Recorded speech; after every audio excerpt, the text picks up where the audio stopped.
बिस्मिल्लाहिर्रहमानिर्रहीम, अस्सलाम वालेकुम। हम इस वक्त मौजूद हैं जनूबी पंजाब के ज़िला राजनपुर की बस्ती असलम बराठा में, और मेरी ख्वाहिश है कि मैं आपको यहाँ इस बस्ती के एक घर के अंदर लेकर चलूँ। एक घर का दरवाज़ा है और इस दरवाज़े से जैसे ही हम इस घर में दाखिल होते हैं हमें मुकम्मल तबाही और बर्बादी के मनाजिर देखने को मिलते हैं। इस घर के जितने भी कमरे थे वो पानी की वजह से ज़मीं बोस हो चुके। एक आध छप्पर नुमा बरामदा शायद बाकी है जहाँ एक बच्चे का झूला लटकता हुआ हम देख सकते हैं। ये तमाम गांव तकरीबन यही मंजर पेश कर रहा है। गांव से तकरीबन 300 मीटर के फासले पर दरिया मौजूद है और दरिया का पानी इस गांव के चारों अतराफ मुस्तकिल तौर पर अपनी सतह को बढ़ाता चला जा रहा है। लोग अपनी मदद आप के तहत ये छोटे छोटे से बंद ज़रूर बना रहे हैं अपनी कदालों से, अपने हाथों से। जो रास्ता इस जानिब आ रहा है उस रास्ते पर भी एक जानिब मुस्तकिल तौर पर पानी चढ़ता चला जा रहा है और उस पानी को रोकने के लिए एक बंद बनाया जा रहा है। लेकिन ख़दशा यही है कि पानी की सतह जैसे ही थोड़ी सी और बढ़ेगी ये ज़मीनी रास्ता भी इस गांव का बाकी तमाम खित्ते से मुनक़ता हो जाएगा और यहाँ इस गांव में भी जो चंद एक ऊंचे मकामात अभी रहने के लिए बाकी हैं शायद वो भी रहने के काबिल नहीं रहेंगे।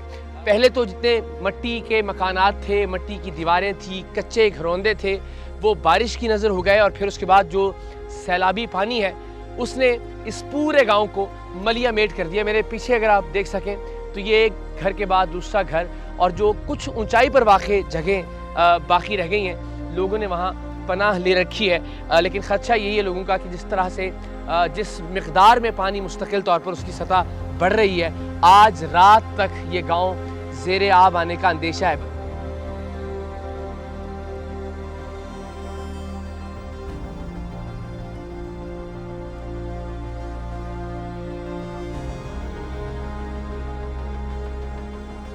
आप लोगों की मदद से ह्यूमन अपील की एक कोशिश है कि उन दूर अफ्तादा बस्तियों में, उन दूर दराज इलाकों में जहां अब तक कोई NGO या कोई भी इंतज़ामी ओहदेदार या कोई सियासी नुमाइंदा नहीं पहुंच पाया, वहां पहुंचकर उन लोगों की मदद की जाए, उन्हें पका पकाया खाना फराहम किया जाए। और बिलखुसूस ये तमाम बस्तियां जो कि खैबर पख्तूनख्वा में, जनूबी पंजाब में, सिंध में, बलूचिस्तान में वाक़ हैं, जो घिरी तो पानी में हुई हैं लेकिन इनके मकीन अफराद को पीने का साफ़ पानी मुयसर नहीं है, उन्हें साफ़ पानी फराहम किया जाए। सो ह्यूमन अपील कोशिश कर रहा है कि इन तमाम इलाकों तक ये बुनियादी ज़रूरत की अशिया पहुँचाई जाएँ, जिनमें तौलिए शामिल हैं, जिनमें टेंट्स शामिल हैं, जिनमें दरियाँ शामिल हैं, जिनमें टूथब्रश, टूथपेस्ट और साबुन शामिल हैं, ताकि इस माहौल में भी कोशिश यही रहे कि लोगों को ज़्यादा से ज़्यादा सेहतमंद रखा जा सके।